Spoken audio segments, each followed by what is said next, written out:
mangga na ito. Hindi pa ako natao. Mangga na to. Laki-laki siguro. Katumbas ito mga 6 na drum na yung puno niya. O masigit pa mga idol. Tingnan nyo yung taas niya po mga lods. Yan. Yan. Yan po yung mga sanga niya. No? At kung pag namunga po ito mga idol, ang dami. No? Lalaki, ang laki ng puno na to. Yan. Good morning. Dito lang po yan matatagpuan sa Ibisan Elementary School. No? Sa district school. Sa district ng Ibisan. Ayan.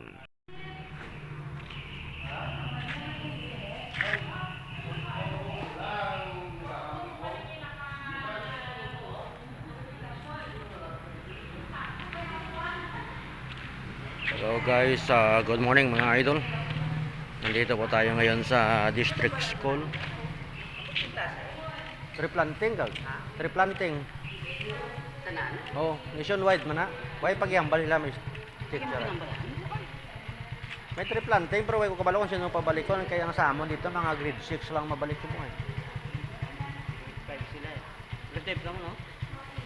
May triplanting subong nationwide na. Bilog nga Pilipinas. Ay klase gali no? Pati high school no? Oh, pati high school. Ay kita mo sila manang mo ay klase. Ang mabalik lang na ang gin pabalik nga matriplanting. Ano triplanting ka mo? Ay ko way man sila pagambalik sila advisor. Wala man mo Ay? gani. Way ka mo ginambalan, way ka ginambalan. Ay, way. May GC man na sila mo. May GC man yung advisor ka di ba? Iya, chat pati mo mo. Ma-message man na sila ya. Pero wala klase handa.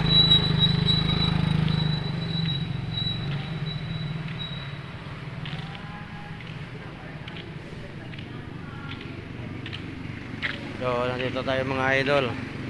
So, yung ibang mga bata nagsibalikan siguro hindi na sabihan ng kanilang advisor na may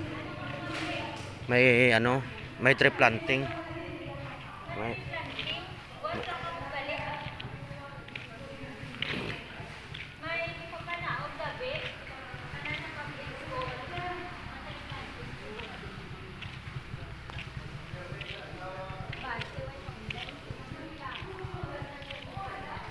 So ayun mga idol, sabihan na po ng Ibisan na district personnel ng isang guro yung mga estudyante na pumasok ngayon kasi baka hindi po na-inform or na-inform man po, hindi po na-receive ng mga parents sa kanilang GC ano.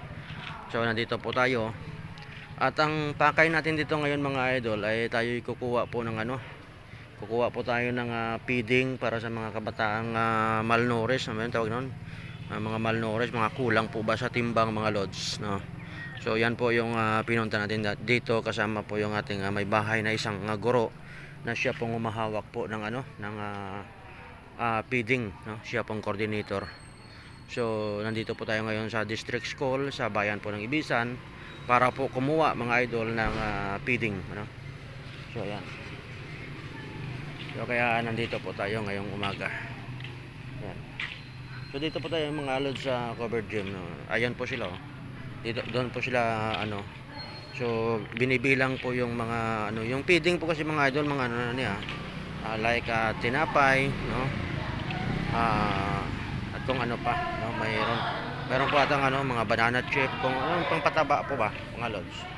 Ayan.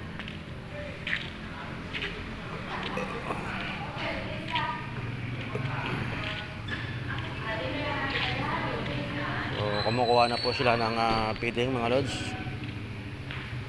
Kaya nandoon po yung natin at binibilang niya po yung kanyang ma-receive na items, no? Kung tama o hindi mga lode. Dito po tayo sa Ibisan Elementary School sa district po ng Ibisan, province of Capiz mga lodi. Ayan. So wala pong katao-tao. Yung iba sinabihan na po na walang klase kaya bumalik na, umuwi na po sila ulit. Bumalik na po sila sa kanilang bahay mga idol. At kung makikita yung mga lods, may papakita pala ako dito sa mga lodi kasi noon high school pa lang ako or elementary or hindi pa ako natao. Yung puno ng mangga na ito mga idol, ang laki na. Yan. Ang laki po. Siguro mga 4 drum po ang katumbas nito, higit pa, ano. So yan po yung ano, yan po dati yung tinatambayan po namin dito. Ang tanda na po ng puno na ito, mga idol, puno ng mangga, no. Yan. Puno po ng mangga, mga idol, oh. So ang laki na po ng puno ng mangga, mga lods. Mahigit na siguro ito 100 years. Tingnan nyo mga lodi, oh. Yan. Puno, ang laki. Yan.